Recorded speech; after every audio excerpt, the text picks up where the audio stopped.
Amma dagay fatun guri gurra fudaddu awwan keenya fitanii gooftaa alaalwaan gaara ciisa manguddoo teenya fitanii harri ilaalwaan gaara ciisa shamarran keenya fitanii callee ilaalwaan gaara ciisa dargaggoo teenya fitanii fila alaalwaan gaara ciisa kalanqoo fi aanolee godaanni sakaleessa eegara boolla baasee har'aas nurratti leellisa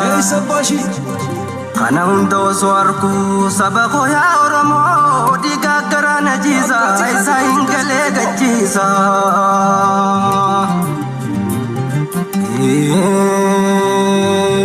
lammii koo yaa Oromoo gurra walii galcha laalaa tooftaa waraabessi kaleessa ture nyaacha akka sangoota sadeeni kana diidiimaa fi gurraacha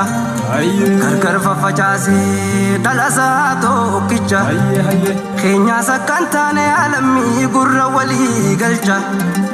wamantiif kutaadhaan hin baanu nu Oromoon tokkicha